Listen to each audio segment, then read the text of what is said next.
Quantitative expression for the electronic heat capacity हम देख रहे थे, जिसमें हमने कहा था अगर फर्मी एनर्जी से वेरी वेरी लेस टेम्परेचर पे अगर हम देख रहे हो तो क्या होगा आपके पास, और फिर टेम्परेचर को अगर हम इंक्रीज करते हैं, ठीक है, टेम्परेचर को इंक्रीज करते हैं तो हमारे पास एक टोटल एनर्जी जो थी इलेक्ट्रॉन गैस की इंक्रीज टेम्परेचर पे थी, और एक आपके पास एब्सोल्यूट जीरो पे टेम्परेचर पे थी, ठीक है। और फिर हम देख रहे थे कि हमारे पास होता क्या है, तो अगर चेंज इन एनर्जी फाइंड करेंगे तो वो क्या होगा, ई आपके पास टेम्परेचर पे माइनस ई एब्सोल्यूट जीरो पे, ठीक है, ये आपके पास चेंज आ रहा था। और फर्मी डायराक फंक्शन भी आपने देख लिया था कि फर्मी डायराक फंक्शन आपके पास क्या होता है, फर्मी डायराक फंक्शन जो है आपके पास वो होता है 1 divided bye exponential term E K minus you के बी टी प्लस 1, ठीक है। और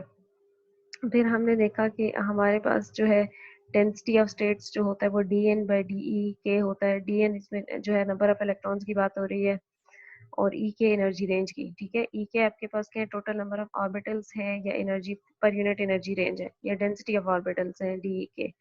ठीक हो गया। अब इस डेंसिटी ऑफ स्टेट को फर्मी डायराक फंक्शन के साथ मल्टीप्लाई करेंगे, और फर्मी डायराक फंक्शन एक्चुअली है क्या, probability density of occupying the states है, ठीक है। तो यहाँ से आपके पास ऑक्यूपेंसी ऑफ स्टेट्स ऑफ ई के आ जाएगा। फिर हमने इसके बाद अगर इसको एनर्जी से मल्टीप्लाई किया तो हमारे पास total number of occupied state आ रही थी, और फिर हमने एनर्जी के साथ इसको मल्टीप्लाई करके हमें पता चल रहा था कि ई के और ई के प्लस डी के बीच में कितनी स्टेट्स आ रही हैं, ठीक है। और energy at T equals to zero, energy at T is equals to at T, और एनर्जी एट जीरो केल्विन, यानी एनर्जी हमने टेम्परेचर पे और जीरो केल्विन पे दोनों एनर्जीज हमने देख ली थी, दोनों के फार्मूले जीरो से इन्फिनिटी से शुरू हो रहे थे, और जो भी हमारे पास और ये है ना probability density, number of occupied states E K और ई के प्लस डी के बीच है, तो इंटीग्रल में हमने ये सारी टर्म रख ली थी, यानी energy, density of state, Fermi Dirac function और डी के। तो ये एक दफा टी के साथ और एक दफा जीरो के साथ, यानी एक दफा जीरो केल्विन पे और एक दफा टेम्परेचर के साथ हमने एनर्जीज फाइंड कर ली थी। फिर हमने ये भी देख लिया था कि फर्मी डायराक फंक्शन जो है वो वैल्यू 1 देता है जब फर्मी लेवल से बिलो हो, फर्मी लेवल से बिलो पे वो 1 वैल्यू देगा, और फर्मी लेवल से अबव पे फर्मी डायराक फंक्शन की वैल्यू क्या हो जाएगी, जो है वो जीरो हो जाएगी, यानी नंबर ऑफ स्टेट्स जो है वो अनफिल्ड होंगी। तो हम अगर ई जीरो लें, यानी जीरो हम देते हैं एनर्जी एट जीरो टेम्परेचर पे, तो क्या होगा, तो हमारे पास जीरो से ई एफ, हमने ई एफ से जीरो से इन्फिनिटी लिया हुआ ना, तो उसको ब्रेक करके यहाँ पे लिख दिया जीरो से ई एफ और ई एफ से इन्फिनिटी। अब जीरो से ई एफ जो आपने लिया उसमें क्या होगा, आपके पास फर्मी डायराक फंक्शन 1 होगा, यानी बिलो फर्मी लेवल सारी स्टेट्स जो होंगी फील्ड होंगी जीरो टेम्परेचर पे, जीरो केल्विन पे टेम्परेचर पे, ठीक है। इसी तरह ई एफ से इन्फिनिटी, यानी अबव आपके पास फर्मी लेवल जब आप ले रहे होंगे तो फर्मी डायराक फंक्शन की वैल्यू क्या आ जाएगी, जीरो, यानी इसकी जगह हम पुट कर देंगे जीरो, तो ये सारी टर्म क्या हो जाएगी, जीरो, और इसकी जगह हम पुट कर देंगे 1, तो आपके पास ई जीरो क्या आ जाएगा, जीरो से ई एफ, ई के, डी के, और यहाँ पे डी के तक बन जाएगा। इसी तरह जब टेम्परेचर आपने थोड़ा इंक्रीज कर दिया तो जीरो केल्विन से ऊपर आप ले आए, ठीक है, तो क्या होगा आपके पास फर्मी डायराक फंक्शन, जीरो से इन्फिनिटी ई के, एफ डी और डी के, ये आपके पास आ गया। अब इसको भी अगर हम जीरो से ई एफ और ई एफ से इन्फिनिटी करके लिखें तो हम देखते हैं कि क्या इसमें चेंजिंग आएगी। अब इसमें क्या होगा आपके पास, इसमें आपके पास ऐसी सिचुएशन होगी जिसमें मैंने आपको बताया था कि आपके पास अगर फर्मी लेवल है, फर्मी लेवल से कुछ नीचे की स्टेट्स होती हैं, और कुछ स्टेट्स जो होती हैं वो क्या होती हैं, ऊपर की स्टेट्स होती हैं, ठीक है। अब आपके पास फर्मी लेवल से बिलो, वैसे एब्सोल्यूट जीरो पे अगर आप फर्मी लेवल लेते हैं तो एब्सोल्यूट जीरो पे तो उससे बिलो सारी स्टेट्स फिल होंगी और अब सारी अनएम्प्टी होंगी, लेकिन जब टेम्परेचर हमने थोड़ा सा इंक्रीज कर दिया, यानी थर्मल एनर्जी थोड़ी इंक्रीज कर दी, तो होगा क्या कि हमारे पास नीचे की सारी स्टेट्स तो फिल्ड होंगी, ठीक है, लेकिन जो फर्मी लेवल से बिल्कुल नीचे की स्टेट है, इधर से इलेक्ट्रॉन जंप करके ऊपर आ जाएंगे, ठीक। तो जंप करने की वजह से क्या होगा, एफ टी क्या है, प्रोबेबिलिटी है, यानी इलेक्ट्रॉन ऑक्यूपेंसी की, तो जीरो से ई एफ, यानी यहाँ से लेकर ई एफ तक जब आ रहा है, तो तब आप देख रहे हैं कि आपके पास प्रोबेबिलिटी डेंसिटी जो है वो 1,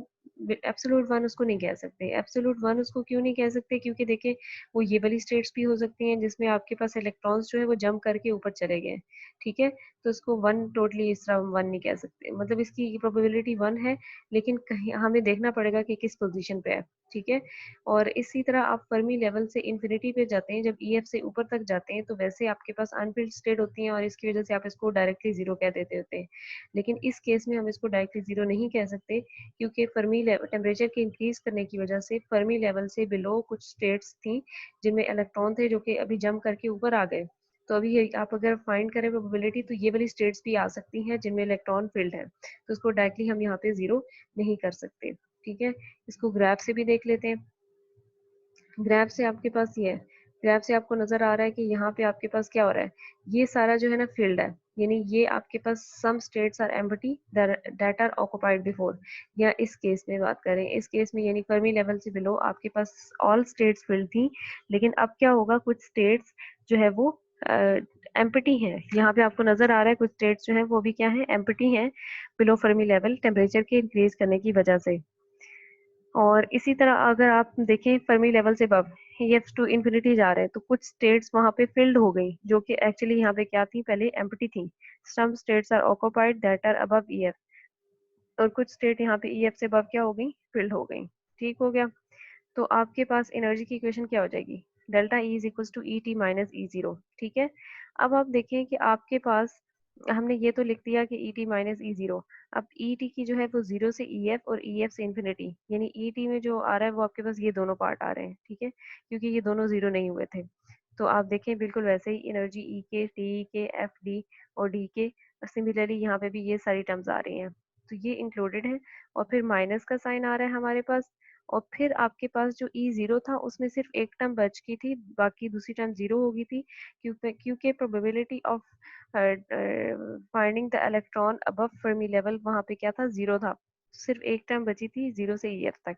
वो आपके पास ये आ गई। और एफ डी की वैल्यू यहाँ पे क्या हो गई थी, वन, क्योंकि फर्मी लेवल से बिलो जीरो केल्विन में आपके पास सारी स्टेट्स क्या होती हैं, फिल्ड होती हैं, तो आपके पास प्रोबेबिलिटी क्या थी, वन थी, इसलिए हमने उसको यहाँ पे वन लिख लिया। तो आपके पास इक्वेशन अभी ये बन जाएगा एनर्जी की। अब अब आप देखें कि आपके पास जो है डेंसिटी ऑफ स्टेट्स क्या होती है, डी एन बाई डी के, और एन आपके पास टोटल नंबर ऑफ इलेक्ट्रॉन्स होते हैं, जिनको फाइंड आप ऐसे भी कर सकते हैं कि एन इक्वल्स टू जीरो से इन्फिनिटी तक इंटीग्रेट करें, और बीच में आपके पास क्या है, डेंसिटी ऑफ स्टेट्स हैं। ठीक है, और एनर्जी रेंज डी के पे आप इसको इंटीग्रेट करेंगे। ठीक है, जितनी भी एनर्जी रेंज होगी ई के से ई के प्लस डी के तक, और वो आपके पास जीरो से इन्फिनिटी बन रही होती है। तो इन डेंसिटी स्टेट्स में जितने नंबर ऑफ इलेक्ट्रॉन होंगे वो आपके पास क्या होंगे, टोटल नंबर ऑफ इलेक्ट्रॉन। तो total number of particles per unit volume अगर फाइंड करने हो आपने, तब क्या करेंगे, इसी एन को वी से डिवाइड कर देंगे, वॉल्यूम से डिवाइड कर देंगे, वो आपके पास टोटल नंबर ऑफ पार्टिकल्स बन रहे होंगे। और वहां पे आपके पास जीरो से इन्फिनिटी आपने जो है वो आ रहा होगा, इंटीग्रेशन की limit density of state as it is आ जाएंगी, और फर्मी डायराक फंक्शन यहाँ पे आ जाएगा और डी के आ जाएगा। ठीक है, ये अगर आपने total number of particles per unit volume find करने हो तो आप उसका ये फार्मूला होगा आपके पास। अब आप क्या करेंगे, total number of particles per unit volume N by V आपके पास क्या हो जाएगा, जीरो से इन्फिनिटी है ना, तो इसकी यूनिट्स को भी ब्रेक करके हम जीरो से ई एफ और ई एफ से इन्फिनिटी ले आएंगे, बाकी सारी फंक्शन के अंदर चीजें वैसी आ गई हैं। अब आप देखें कि आपके पास जो अंदर चीजें हैं, इसको हम देखते हैं कि ये कैसे होगा। इसमें भी अगेन फर्मी डायराक फंक्शन आपके पास क्या है, वन होगा। अगर ई के एनर्जी लेवल जो है वो फर्मी लेवल से बिलो है, तो उस फर्मी डायराक फंक्शन की वैल्यू क्या हो जाएगी, वन हो जाएगी। और अगर आपके पास energy level Fermi Dirac function से ज्यादा है, तो आपके पास इसकी वैल्यू क्या हो जाएगी, जीरो। तो आपके पास ये क्या आ जाएगा, जीरो। ठीक हो गया। तो आपके पास क्या हो जाएगा, ई एस ई जीरो से ई एफ से इन्फिनिटी, और ये इक्वल किसके आ रहा है, जीरो से ई एफ तक, जैसे हमने एब्सोल्यूट जीरो पे फाइंड किया था। ठीक है, वो क्या था आपके पास, जीरो से ई एफ डी के और डी के तक था, और यहाँ पे आपके पास एज इट इज ये जो फंक्शन आ रहा है ये आ रही है दोनों वैल्यूज। इसका मतलब है एन बाई वी जो है वो किसके इक्वल आ रहा है, इसके इक्वल आ रहा है। ठीक है, अब मल्टीप्लाई आपने इंटायर इक्वेशन को किससे करेंगे, ये ई एफ से करेंगे। इंटायर इक्वेशन को हमने ई एफ से मल्टीप्लाई कर दिया, देखिए यहाँ पे ई एफ आ गया, पहले नहीं था यहाँ पे ई एफ, यहाँ पे भी ई एफ आ गया, यहाँ पे भी ई एफ आ गया। अब इसको सिंप्लीफाई करना है, जीरो से ई एफ लिमिट्स तक लेने में राइट हैंड साइड पे। ठीक है, तो वो हम सिंप्लीफाई करते हैं, आपके पास क्या है, राइट हैंड साइड इक्वेशन ये है, राइट हैंड साइड इक्वेशन ये है। और अब आप इसमें क्या करेंगे कि आप देखिए 0 से लेकर ई एफ तक ये भी है, और ये लिमिट भी जो है आपके पास 0 से ई एफ है। तो जो 0 से ई एफ तक लिमिट है उनको हम क्या करते हैं, एक साइड पे यानी राइट हैंड साइड पे ले आएंगे, बाकी लेफ्ट हैंड साइड पे। बाकी देखें ई एफ से इन्फिनिटी, ई एफ से इन्फिनिटी एक साइड पे रह गया, और 0 से ई एफ तक पहले आपके पास ये था। अब 0 से ई एफ आप ये वाली टर्म भी इधर ले आए तो ये माइनस के साथ आ जाएगी, क्योंकि यहाँ इसके साथ पॉजिटिव साइन था। तो ये हो जाएगा आपके पास। अब आप क्या करेंगे, ये टर्म तो एज इट इज नीचे आ जाएगी। यहाँ पे टर्म्स जो है वो कुछ चीजें आप कॉमन ले रहे होंगे। कॉमन कैसे लेंगे आप, ई एफ आ गया आपके पास, यहाँ पे डेंसिटी ऑफ स्टेट आ गया, ये डी के आ गया, देखें ई डी, और ये डेंसिटी ऑफ स्टेट, ये सब में दोनों में चीजें हैं तो ये कॉमन आ गया। यहाँ पे एफ डी है, यहाँ पे एफ डी नहीं है, तो आप क्या लिखेंगे यहाँ पे 1, और यहाँ पे क्या साइन है माइनस, और यहाँ पे क्या लिख देंगे एफ डी। तो ये 1 माइनस एफ डी यहाँ से आया कि कॉमन आया इनमें से, आपने सारी चीज़ों को मर्ज करके लिख लिया, और ये एक चीज़ कॉमन बन रही थी तो ये आपके पास आ गई। अब आपने क्या करना है, now in equation number 10 we will make some changes. अब इक्वेशन नंबर 10 में आपने कुछ चेंजेस करनी है, जिसमें से आप क्या करेंगे, E K minus E F plus E F equals to E K. यानी किसी भी चीज़ में अगर कोई चीज़ ऐड करनी हो ना आपने, तो आपको क्या करना पड़ेगा, यानी अगर मेरे पास 2 प्लस डी है, ठीक है, सॉरी मेरे पास सिंपल एक डी है, तो मुझे अगर इसमें 2 ऐड करना है तो मुझे क्या करना पड़ेगा, 2 माइनस भी करना पड़ेगा, ठीक है, क्योंकि क्योंकि ऐड और माइनस करेंगे तभी वापस डी बनेगा। सिमिलरली यहाँ पे ई के है, तो अगर उसमें मैं ई एफ ऐड कर रही हूँ तो मुझे माइनस भी करना पड़ेगा, तो वो ई के इक्वल आ जाएगा, ठीक है। तो इक्वेशन नंबर 10 भी दिखा देती हूँ आपको अगेन। ये थी आपके पास इक्वेशन नंबर 10, ठीक है। इसके अंदर हमें चेंजिंग करनी है, तो हम देखते हैं कैसे हो जाएंगी हमारे पास चेंजिंग। डी डेल्टा ई 0 से ई एफ, और देखें ई 0 से ई एफ वो तो आपके पास एज इट इज आ गया, उसमें कोई चेंजिंग नहीं की, लेकिन जो आपके पास ये ब्रैकेट के अंदर टर्म आई है ये चेंज हो गई है, ठीक है, ये चेंज हो गई है। और इसमें क्या किया आपने, ई के माइनस ई एफ और प्लस ई एफ, ये देखें ई के माइनस ई एफ इधर आ गया, और प्लस ई एफ वो इस टर्म के साथ आ गया। बाकी आपके पास दूसरी टर्म वैसी की वैसी ही। अगेन आप इक्वेशन नंबर 10 को दोबारा से देख लें ताकि आपको याद आ जाए। ये देखें, ये 0 से ई एफ ये टर्म आपके पास वैसी की वैसी रहेगी, और 0 से ई एफ ये वाली टर्म भी वैसी की वैसी रहेगी। सिर्फ जो आपके पास बीच में एक टर्म है ना, इसमें आप चेंजिंग लाए। इसमें आपने क्या चेंजिंग लाए कि यहाँ पे सिर्फ ई के था, तो आपने क्या किया, आप ई के माइनस ई एफ और प्लस ई एफ लेके आए, ठीक है, प्लस ई एफ आपने लिख लिया। पहले ब्रैकेट में आप सिंपल ये लिख लेंगे, फिर आपने क्या करना है कि ये वाली टर्म एक दफ़ा इस टर्म के साथ ये सारी इक्वेशन मल्टीप्लाई हो रही होगी, फिर और दोबारा आपके पास इस टर्म के साथ ये सारी इक्वेशन मल्टीप्लाई हो रही होगी, तो आपके पास टोटल बन जाएगी 4 term, E F to infinity वाली वैल्यू जो टर्म है ना इनमें। तो अभी आप देखें कि ये आपके पास बन रहा है ई F to infinity, E F to infinity. यहाँ पे क्या हुआ, ई के माइनस ई एफ और बाकी सारी वही टर्म्स। इसी तरह यहाँ पे भी ई एफ आ रहा है, और ई एफ टू इन्फिनिटी बाकी सारी वही टर्म्स, साथ में माइनस ई, साथ में माइनस, और आपके पास क्या आ रहा है, 0 से ई एफ ई के डी के और डी के आ रहा है, ठीक है। तो ये आपके पास आ गई, ये 4 टर्म्स बन गई। अब 14 को यूज करते हुए, 14 आपके पास क्या है, ये टर्म है, 14 को यूज करते हुए ई एफ टू इन्फिनिटी जो आपने वैल्यू लिखी हुई है 0 से ई एफ और ये चीज आ रही है, इसको यूज करते हुए हम सब्स्टिट्यूट करेंगे 15 में, तो थर्ड टर्म रिप्लेस हो जाएगी, यानी ये वाली थर्ड टर्म आप देखें कि ई एफ टू इन्फिनिटी आपके पास ई एफ इस तरह बन रही है, ठीक है। तो यहाँ पे देखें 14 ये है, थर्ड टर्म आपके पास ये ई एफ टू इन्फिनिटी यानी ई एफ, ये सेम थर्ड टर्म में आप देखेंगे कि लेफ्ट हैंड साइड इसकी और बिल्कुल एग्जैक्टली जो आपके पास इक्वेशन नंबर 15 है उसकी थर्ड टर्म से सेम बन रही है, डी है और एफ टी और डी के है, ठीक। तो इसकी जगह हम ये पुट कर देंगे, इसकी जगह ये वैल्यू पुट कर देंगे, आपके पास क्या आ जाएगा, 0 से ई एफ से इन्फिनिटी सेम वही वैल्यू आ गई, और 0 से ई एफ और यहाँ पे ई एफ डी के 1 माइनस एफ टी डी के आ गया, ठीक है, बाकी सब वैसा का वैसा। अब अगेन इसको रीअरेंज करेंगे हम, और रीअरेंज भी हमने ऐसा करना है जैसे 0 से ई एफ है ना, ये तीनों टर्म इकट्ठे लिखनी है, और फिर बाकी ई एफ से इन्फिनिटी आपने एंड पे लिख लेनी है। ये देखें 0 से ई एफ, 0 से ई एफ और 0 से ई एफ, और ये ई एफ टू इन्फिनिटी हमने एंड पे लिख ली, ठीक हो गया। अब आप देखें कि इसमें क्या चेंजिंग आ रही होगी, अब इसमें ये टर्म तो 1 माइनस एफ डी है, पहली दो जो टर्म है उनमें भी थोड़ी चेंजिंग आ जाएगी, उसमें देखिए इसमें एफ डी टर्म है, इसमें कुछ नहीं है,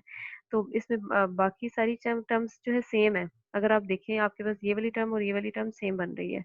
तो इसमें क्या चेंजिंग आ जाएगी, इसमें 0 से ये हम ले लेंगे ई के डी के एफ डी, और यहाँ पे नहीं है तो -1 और डी के, यानी इन दोनों को टर्म का एक टर्म बन गई, जो कि ये बन गई। फिर उसके बाद आपने ये वाली टर्म लिख ली जो थर्ड टर्म थी, और अब इसके बाद ये टर्म, ये आपके पास इक्वेशन नंबर 18 आ गई। अब इसमें थोड़ी सी और चेंजिंग कर लेंगे, क्योंकि यहाँ पे आपके पास 1 माइनस एफ टी है और यहाँ पे एफ डी माइनस 1 है, तो हम इस फर्स्ट टर्म में से माइनस कॉमन ले लेंगे। माइनस कॉमन लेंगे तो क्या हो जाएगा, 1 माइनस एफ टी हो जाएगा। बाकी सारी चीजें वैसी की वैसी रहेंगी, सिंपल 1 माइनस एफ डी बन जाएगा। और यहाँ पे भी क्या हो रहा है, 1 माइनस एफ डी। और यहाँ पे आपके पास जो है वो थर्ड टर्म वैसे एज इट इज आप इसको लिख लेंगे। अब आप देखिए कि आपके पास जो ऊपर दोनों टर्म्स है जीरो से ई एफ है, वो दोनों क्या है, जीरो से ई एफ है, और यहाँ पे ई के है और यहाँ पे आपके पास क्या ई एफ है। ठीक है, थोड़ी सी चेंजिंग है जीरो से ई की, और इसलिए इसको कॉमन ले लेंगे, ई एफ माइनस ई के। देखें आपके पास क्या हो जाएगा, यहाँ पे ई के था, ई के साथ क्या था, माइनस ई एफ ये था, तो हम ई एफ को पॉजिटिव होने की वजह से इसको पहले ले लेंगे, और कॉमन ऐसे लेंगे कि ई एफ को पहले ले लेंगे और माइनस ई के बन जाएगा आपके पास। ठीक है, ई एफ माइनस ई के बन गया आपके पास, और ये टर्म आ गई आपके पास। और फिर उसके बाद ये सेकंड जो लास्ट टर्म थी आपके पास, थर्ड टर्म, वो एज इट इज आपने उतार लेनी है। तो अब यूं आपके पास डी यानी डेल्टा ई की टू टर्म्स बन गई हैं आपके पास। इसमें आपके फर्स्ट इंटेग्रल आपको क्या बता रहा है, energy needed to bring the electron to E F from orbitals below E F. ठीक है, ई एफ माइनस ई के का क्या मतलब होगा कि आपके पास जो फर्मी एनर्जी के नीचे इलेक्ट्रॉन है, फर्मी एनर्जी लेवल के नीचे बिलो एनर्जी लेवल्स पे इलेक्ट्रॉन है, वो क्या करेंगे, एक उनको एनर्जी चाहिए होगी उनको क्रॉस करने के लिए, या उनकी एनर्जी जो है फर्मी लेवल से लेस है, इसी वजह से वो क्या है आपके पास बिलो जो है वो फर्मी लेवल इलेक्ट्रॉन स्टे किए हुए हैं। सेकंड इंटरवल आपके पास, सेकंड ये वाला इंटरवल आपके पास क्या बता रहा है, right hand side give the energy needed to take electrons from E F to the orbital of the energy E minus E by E is greater than E F. वो आपको यही बता रहा है कि आपको अगर जंप करके इसमें इसका मतलब है कि वो वाले इलेक्ट्रॉन जो जंप करके फर्मी लेवल से ऊपर चले गए होंगे, जिनको ई K minus E F energy चाहिए होगी, इतनी एनर्जी उन्हें मिल जाती है, तो वो क्या करेंगे, जंप करके फर्मी लेवल को क्रॉस करके ऊपर आ जाएंगे। प्रोडक्ट ये जो है, in the second interval is the number of electron elevated for two orbitals in the energy range d a at और एनर्जी ई। ये आपके पास बता रहा है कि इतने इलेक्ट्रॉन जो है वो जंप करके गए हुए हैं। ठीक है, अच्छा इसमें 1 माइनस एफ टी का क्या मतलब होता है, 1 माइनस एफ डी का मतलब ये होता है आपके पास, जैसे हमने फर्मी लेवल बनाया ना, फर्मी लेवल हम लेट्स सपोज ये हमारे पास फर्मी लेवल है। ठीक है, उससे ये बिलो सारी स्टेट्स क्या फिल है, और उससे अबव क्या है, एम्प्टी है। और फिर मैंने आपको बताया कि जब आप टेम्परेचर इंक्रीज करते हैं तो आपके पास कुछ यहाँ की स्टेट्स जो है वो ऊपर चली जाती हैं। तो 1 माइनस एफ डी का मतलब होता है कि कितने यहाँ से स्टेट्स हैं वो जंप करके ऊपर स्टेट में चली गई, कहाँ पे चली गई, फर्मी लेवल से ऊपर चली गई। इसका मतलब ये होता है आपके पास। ठीक हो गया। और हीट कैपेसिटी अब हम फाइंड करते हैं कि हीट कैपेसिटी कैसे फाइंड कर सकते हैं। तो heat capacity of electron gas is found and differentiating delta U with respect to T. अब इसको डेल्टा यू को विद रिस्पेक्ट टू टी अगर डिफरेंशिएट करेंगे तो हीट कैपेसिटी इलेक्ट्रॉन की आ जाएगी। अब हम देखते हैं वो कैसे करेंगे। देखिए डी जो डेल्टा ई था, इसको अगर विद रिस्पेक्ट टू टी करेंगे, जो अभी आपने डेल्टा ई फाइंड किया जिसकी टू टर्म्स आ गई, वो उसको अगर विद रिस्पेक्ट टू टी अब डिफरेंशिएट करेंगे तो आपके पास हीट कैपेसिटी आ जाएगी। ठीक है, उसको हम कर लेते हैं डी बाई डी टी। और जब हम डी बाई डी टी करेंगे तो हमारे पास टू टर्म्स हैं, हम देखेंगे डी बाई डी टी पहले फर्स्ट इंटेग्रल पे लगेगा, सिमिलरली यहाँ पे डी बाई टी जो है आपके पास सेकंड इंटेग्रल पे लग रहा होगा। तो आपके पास क्या आ जाएगा, चलिए फर्स्ट इंटेग्रल में जब लगेगा आपके पास, वहाँ तो आपको पता चल रहा है कि जीरो से ई एफ आपके पास आ रहा है, ई एफ माइनस ई के और डी के, ये एज इट इज आपके सिस्टम आ गई। ठीक है, अच्छा आपके पास जो ये जीरो से ई एफ है ना, इसको भी आप आपने ब्रेक करके लिख लिया है अगेन, यानी आपके पास ई एफ माइनस ई के है ना, तो पहली टर्म आपके पास क्या बन रही होगी, पहली टर्म ई एफ माइनस ई के डी और डी के बन रही। ठीक है, यानी आपने वन के साथ मल्टीप्लाई किया हुआ है, फिर इसके बाद ये माइनस का साइन है, ये माइनस का साइन यहाँ पे आ गया,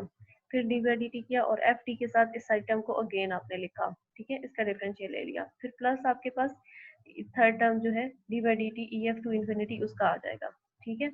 अब आप देखें कि इस टर्म में आप देख रहे हैं कि इसका जब हम डिफरेंशियल लेंगे विद रिस्पेक्ट टू टी, तो इसमें कोई भी टर्म टी के रिस्पेक्ट है ही नहीं जिसको टी के टर्म से रिप्रेजेंट किया जा सके, या जिसको टी के रिस्पेक्ट से डिफरेंशिएट किया जा सके। तो हम क्या करेंगे कि ये आपके पास एज ए कांस्टेंट ट्रीट होगा, डिफरेंशियल ऑफ कांस्टेंट टर्म का आप लेंगे तो वो क्या आ जाएगा, जीरो आ जाएगा। As this term does not depend on T, यानी ये टर्म टी पे डिपेंड ही नहीं कर रही। अब आपके पास सेकंड और थर्ड कैसे टी पे डिपेंड कर रही है, उनमें आ रहा है Fermi Dirac function.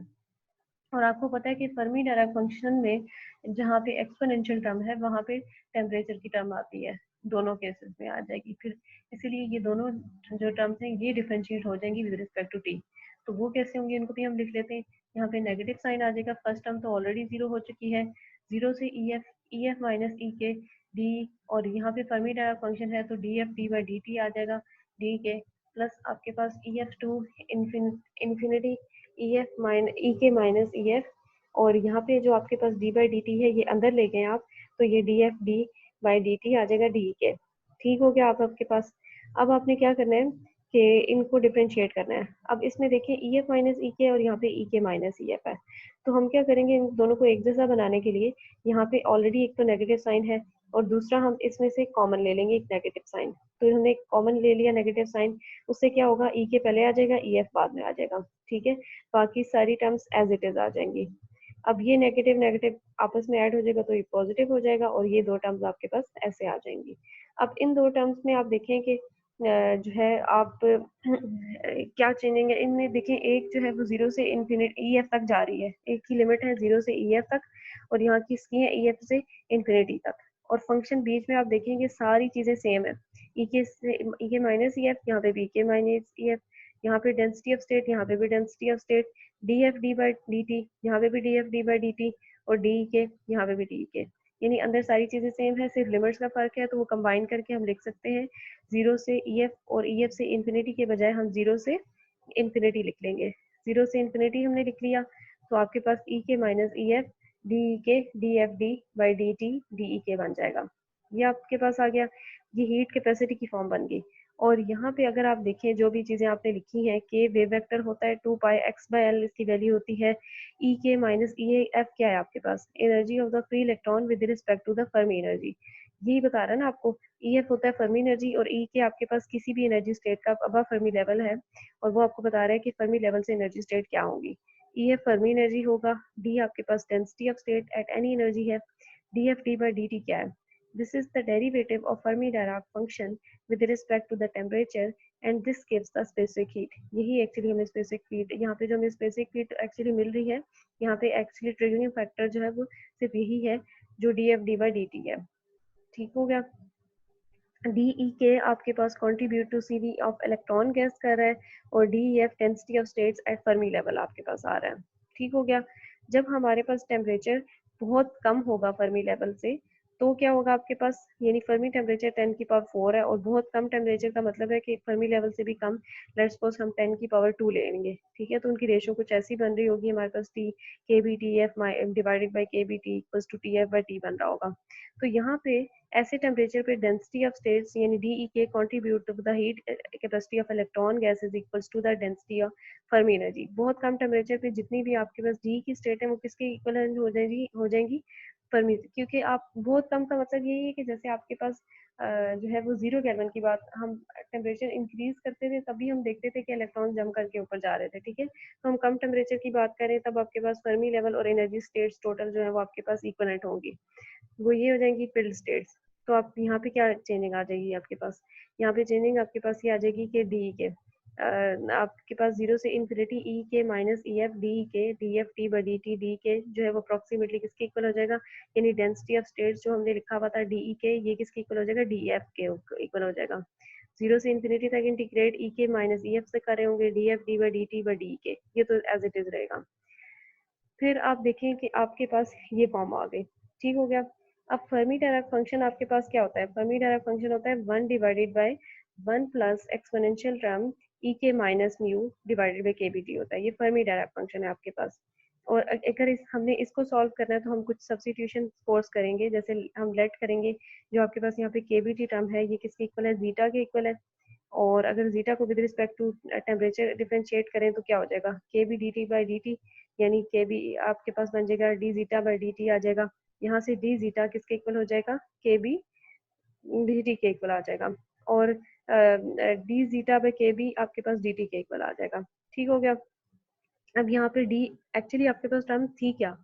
Fermi Dirac function with respect to temperature differentiate कर रहे थे, D F D by D T था, तो डी एफ डी आपके पास ये आ जाएगा और डी टी किसके इक्वल आ जाएगा, डी टी आपने अभी फाइंड कर लिया, D zeta by D K B के इक्वल आ गया। ठीक हो गया। अब यहाँ से देखें, D F D by D zeta हो जाएगा और के भी ऊपर आ जाएगा, क्योंकि के जो है वो डिनोमिनेटर के भी डिनोमिनेटर में है, तो वो ऊपर आ जाएगा के भी। ठीक है, D F D by D T हो जाएगा equals to K B D F D by D zeta आ जाएगा। अब आपने D F D by D zeta find करना है, तो D F D by D zeta find करना है, वो कैसे करेंगे? फर्मी डायरेक्ट फंक्शन, क्योंकि D F D by D T हमसे नहीं हो रहा था, हमने इसलिए उसको सब्सटीट्यूशन करके सॉल्व करने की कोशिश की। तो एफ डी आपके पास ये होता है फर्मी डायरेक्ट फंक्शन। अब फर्मी डायरेक्ट फंक्शन में के वी टी को तो आप जीटा के इक्विवेलेंट जो है वो कर चुके हैं सपोज, तो इसलिए आपने क्या लिख देना है, उसकी जगह के बी टी की जगह आप जीटा लिख देंगे। और फर्मी डायरेक्ट फंक्शन अब क्योंकि वन डिवाइडेड बाई सारी टर्म है, तो इसको आप इनवर्स में ऐसे लिख सकते हैं। अब आपने क्या करना है, डिफरेंशिएट करना है D F D by D zeta, और सिमिलरली आपके पास जो राइट हैंड साइड पे टर्म है इसको भी आपको डिफरेंशिएट करना पड़ेगा डी बाई डी जीटा से। ठीक है, तो दोनों साइड पे आपने डी बाई डी जीटा से डिफरेंशिएट कर लिया। इसको जब डिफरेंशिएट करेंगे तो आपके पास क्या बन जाएगा, इसको डिफरेंशिएट करें, ये सारे स्टेप्स लेके आप फाइंड करेंगे और इसका जो फाइनल रिजल्ट आएगा वो आप देख लीजिएगा, वो आपके पास ये आ जाएगा। D F D by D zeta जो है वो इस सारी टर्म के इक्वलेंट आ रहा है। ठीक हो गया। अब आपने इक्वेशन नंबर 30 को यूज करना है इक्वेशन नंबर 30 में, 31 को 30 में, तो वो D F D by D T किसके इक्वल था, के बी, और यहाँ पे था आपके पास D F D by D zeta, तो D F by D zeta की ये वैल्यू आ गई, उसकी हमने वैल्यू पुट कर ली, वो आपके पास ये बन जाएगी। ठीक हो गया। अब आपने क्या करना है, इक्वेशन नंबर 27 जो स्पेसिफिक हीट कैपेसिटी की वैल्यू थी, डी एफ डी जीरो से infinity E K minus E F, यहाँ पे आपके पास D F by D T था, ठीक है, और डी के था, तो D F by D T जो है वो अब आपके पास किसके इक्वल बन गया, D F D by D T, अब सारा इस टर्म के इक्वल बन गया। तो ये अब आपने क्या करना है, इस टर्म को इसके इक्वलेंट लिख लेना है। ये टर्म आपने जब इसके इक्वलेंट लिख ली और उसको थोड़ा रीअरेंज कर लेंगे, रीअरेंज करेंगे तो हमारे पास के भी बाहर आ गया, जीरो से इन्फिनिटी आ गया, यहाँ पे E K minus E F और ई के माइनस म्यू आ गया, और यहाँ पे जीटा स्क्वायर आ गया, यहाँ पे एक्सपोनेंशियल टर्म आ गई, यानी यहाँ पे वन प्लस एक्सपोनेंशियल टर्म का स्क्वायर, और डी के आपके पास बन गया। तो अब आपने नंबर याद करना है कि आपके पास एक टर्म थी number of particles per unit volume, जो n बाई वी थी, जीरो से इंफिनिटी डी और एफ डी डी के इक्वल। ठीक है, तो वो आपने लिख ली। अब उसमें आप देखें कि आपके पास क्या था, उसमें आपने जीरो से ई एफ लिया और ई एफ से इंफिनिटी लिया था। ठीक है, और यहाँ पे आपने कहा था कि टेम्परेचर इस जो है वो टेम्परेचर आप ई एफ टू यूनिटी, आपके पास टेम्परेचर एक में टेम्परेचर आपके पास जीरो था, जीरो से ई एफ पे बिलो जो स्टेट्स थी उसमें आपके पास क्या था, फर्मी डायरेक्ट फंक्शन 1 होता है, उसमें स्टेट्स फिल होती हैं, तो आपके पास जीरो से ये स्टेट कंसीडर करेगी, ये वाली टर्म आपके पास जीरो हो जाती थी। अब आप टेम्परेचर पे, क्योंकि इस पे किसी भी टेम्परेचर पे जितनी भी स्टेट्स होती थी वो क्या हो जाती थी, जीरो हो जाती थी फर्मी लेवल पे, तो आपने ये वाला फार्मूला फाइंड कर लिया था, जीरो से ई एफ डी डी के। ठीक है, इफ अगर हम इसकी डिटेल कैलकुलेशन करें फर्मी डायरेक्ट फंक्शन की, तो केमिकल पोटेंशियल जो आपके पास है, chemical potential T equals to zero पे होगा, एग्जिस्ट करेगा। जैसे जैसे आप हाइयर टर्म पे जाएंगे केमिकल पोटेंशियल पे, तो केमिकल पोटेंशियल की हाइयर टर्म्स जो है वो बहुत छोटी होती जाएंगी, और वहाँ पे अगर आप टेम्परेचर की वैल्यू पुट कर देंगे, जैसे अभी आपको 10 की पावर 2 और 10 की पावर मैंने यहाँ पे 4 पुट किया था, तो आपको पता है कि ये क्या हो जाएगा, ये वैल्यू डिक्रीज करती जाएगी, क्योंकि नीचे वाली वैल्यू जो है वो बड़ी है, तो ये वैल्यू ओवरऑल ये वैल्यू डिक्रीज करती जाएगी, और उसका भी हमने स्क्वायर लेना है, तो इस तरह हम हाइयर टर्म्स को क्या करेंगे, कैंसिल कर देंगे, और T इक्वल्स टू जीरो पे, यानी एब्सोल्यूट जीरो पे टेम्परेचर, केमिकल पोटेंशियल आपके पास क्या होता है, फर्मी एनर्जी के, ये तो बहुत शुरू में हमने चीज पढ़ ली थी कि केमिकल पोटेंशियल आपके पास क्या इक्वल होगा, फर्मी एनर्जी के इक्वल होगा। ठीक है, इसका मतलब है केमिकल पोटेंशियल किसके इक्वल है, फर्मी एनर्जी के इक्वल है, यानी थोड़ा सा चेंज होगा भी, लेकिन डिफरेंस बहुत स्मॉल होगा कि हम उसको फर्मी एनर्जी के इक्वलेंट ही मानेंगे। ठीक हो गया। तो उससे क्या होगा आपके पास, उससे ये होगा आपके पास कि जो आपके पास इक्वेशन नंबर 33 है उसमें क्या चेंजिंग आएगी, ई के माइनस ई एफ, और यहाँ पे आपके पास न्यू माइनस ई एफ था, तो आपने इसको क्या कर देना है, ई के माइनस ई एफ, ये देखिए आपके पास इक्वेशन ये बन रही है ना, आपके पास ई के माइनस म्यू है, तो यहाँ पे म्यू किसके इक्वल आ जाएगा, फर्मी एनर्जी के इक्वल आ जाएगा, किसके इक्वल आ गया, फर्मी एनर्जी के इक्वल आ गया, बाकी एज इट इज इक्वेशन वही रहेगी। अब इस इक्वेशन को सॉल्व करेंगे आप, तो आपके पास क्या बन जाएगा, ये टर्म आ जाएगी 34 इक्वेशन, और इसको सॉल्व करने के लिए हमने मजीद सब्सटीट्यूशन करनी पड़ेगी हमें, यानी x इक्वल्स टू, हम इस ये जो टर्म है आपके पास e के minus E F divided by zeta, इसको हम x के इक्वल सपोज कर लेंगे, इस x के इक्वल सपोज किया तो हमारे पास क्या हो जाएगा, x और जीटा मल्टीप्लाई हो जाएंगे, यहाँ पे x और जीटा आपस में मल्टीप्लाई हो जाएंगे, और यहाँ पे e के माइनस ई एफ बन जाएगा, e के माइनस ई एफ आ रहा है आपके पास। ठीक है, अब आपने क्या करना है, ई K minus E F x के बी टी के इक्वल है, ठीक है, क्योंकि आपने जीटा देखा था कि किसके इक्वल था, के बी टी के इक्वल था, ठीक है, अभी पहले सपोज हमने किया था। अब जब हम इसका डिफरेंशिएट करेंगे विद रिस्पेक्ट टू एक्स, तो हमारे पास क्या आ जाएगा, इधर भी हमें विद रिस्पेक्ट टू एक्स करना पड़ेगा, यहाँ पे जो एक्स है ये 1 हो जाएगा फिर, और के बी टी बन जाएगा डी के बाई डी के एक्स, क्योंकि फर्मी एनर्जी कांस्टेंट होती है, उसको विद रिस्पेक्ट टू एक्स आप डिफरेंशिएट करेंगे भी तब भी उसका आंसर क्या आ जाएगा, 0। तो D K by D X equals to क्या आ जाएगा, के बी टी। अब डी ई के आपके पास क्या हो जाएगा, K B T D X के इक्वल आ जाएगा। तो इक्वेशन नंबर 34 जो है वो आपके पास क्या बन जाएगी, उसमें जितनी भी सब्सटीट्यूशन है, यानी आपके पास देखिए ये एक्सपोनेंशियल यहाँ पे ई, इस सारी की टर्म की जगह हम एक्सपोर्ट कर देंगे, ये हमने एक्सपोज किया हुआ है, ठीक है, और बाकी भी सारी चीज़ों को सब्सटीट्यूट करेंगे तो हमारे पास टर्म जो बनेगी वो होगी डेंसिटी ऑफ स्टेट के बी स्क्वायर टी 0 से infinity x square E x divided by 1 plus E x का स्क्वायर डी एक्स, ठीक है। और यहाँ पे अगर आप देखिए कि लिमिट्स हम पुट करें, ई के हम कह रहे हैं अगर 0 हो तो क्या होगा हमारे पास, यहाँ पे E K minus E F divided by infinity zeta equals to X जो है वो क्या हो जाएगा, यानी ई के 0 आ जाएगा, यहाँ पे minus E F by zeta आ जाएगा, एक्स की वैल्यू आ जाएगी minus E F by zeta, ठीक है। और अगर ई के की वैल्यू हम 0 से इन्फिनिटी ले रहे हैं तो ई की वैल्यू अगर हम इन्फिनिटी पुट करेंगे तो क्या हो जाएगा, एक्स की वैल्यू इन्फिनिटी आ जाएगी, ठीक। तो इससे आपके पास लिमिट क्या हो जाएंगी, क्योंकि सब्सटीट्यूशन मेथड में आपको लिमिट्स भी चेंज करनी होती हैं, वो आपने चेंज कर ली, यहाँ से minus E F by zeta से इन्फिनिटी तक आ गया, तो ये टर्म आ गई आपके पास। अब आपने करना क्या है कि अगर सपोज करें जो ई एक्स है, ई एक्स है और यहाँ पे ई की पावर हमारे पास क्या है, minus E F by zeta है, ठीक है। तो ये क्या हो जाएगा, अगर इसको मैं नेगेटिव साइन को खत्म करूँ तो मुझे डिनोमिनेटर में लिखना पड़ेगा, वो आपके पास ये टर्म आ जाएगी, जीटा की जगह हम के बी टी लिख देंगे, ई एफ बी की जगह भी हम के बी टी एफ लिख देंगे, के बी कट जाएगा, ई की पावर क्या आ जाएगी, टी एफ बाई टी। और जो टी एफ बाई टी होता है वो आपके पास क्या रेशो बन रही होती है, जैसे आपको मैंने बताया था कि टी एफ 10 की पावर 4 और टी जो है वो आपके पास 10 की पावर 2 है, तो वो आपस में कट के आपके पास 100 बन रहा है, यानी 100 ई एक्सपोनेंशियल टावर 100 बन रही है, और वो 1 बाई एक्सपोनेंशियल टावर पावर 100 जो होगी वो बहुत छोटी वैल्यू बन रही होगी, अप्रोक्सीमेटली 0 के इक्वलेंट बन रही होगी, तो आपके पास ये आ रही होगी। इसका मतलब है एक्स वैल्यू जो है वो बहुत नेगेटिव है, और इंटेग्रल जो होगा वो वैनिश हो जाएगा लोअर इंटेग्रल लिमिट के लिए, लोअर इंटेग्रल लिमिट यानी इस लिमिट के लिए हमारे पास इंटेग्रल जो है वो 0 हो जाएगा, ठीक है। तो आपके पास क्या बनेगा, माइनस इन्फिनिटी जो पॉजिटिव इन्फिनिटी, ये आपके पास इंटेग्रल आ गया, और इसको अगर आप सॉल्व करेंगे तो आपके पास हाँ, इसी हमने लिमिट को रिप्लेस करके ना माइनस इन्फिनिटी कर दिया, माइनस इन्फिनिटी से इन्फिनिटी तक आपके पास इंटेग्रल होगा, और बीच में जो है फंक्शन वो यही होगा, और इसको अगर आप करें तो आपके पास ये स्टैंडर्ड इंटेग्रल है जिसकी वैल्यू होती है पाई स्क्वायर बाई 3, ये कैलकुलस से आप चेक भी कर सकते हैं। तो इसकी जगह अगर हम स्पेसिफिक हीट कैपेसिटी के साथ इसकी वैल्यू पुट कर देंगे तो क्या हो जाएगी, आपके पास K B square density of state T pi square by 3 आ जाएगा, ठीक है। Pi square by 3 K B square density of state और टेम्परेचर आ रहा है, बोल्ट्जमैन कांस्टेंट। अच्छा, यहाँ पे आपको ये भी चीज़ पता चल रही है कि स्पेसिफिक हीट, बाकी सारी टर्म्स तो कांस्टेंट है, यहाँ पे टेम्परेचर के साथ स्पेसिफिक हीट का क्या रिलेशनशिप बन रहा है, डायरेक्ट रिलेशनशिप बन रहा है, जिससे हमें ये बात पता चल रही है कि जो स्पेसिफिक हीट है वो क्या करेगी, लोअर टेम्परेचर पे ओनली डिपेंड करेगी, डायरेक्टली प्रोपोर्शनल होती है टेम्परेचर के, लोअर टेम्परेचर पे सिर्फ एक तो ये कि स्पेसिफिक हीट होगी किसकी वजह से, इलेक्ट्रॉन्स की वजह से होगी, आयंस हैवी होते हैं वो लोअर टेम्परेचर पे कंट्रीब्यूट नहीं करेंगे, और दूसरा डायरेक्टली प्रोपोर्शनल होगी टेम्परेचर के।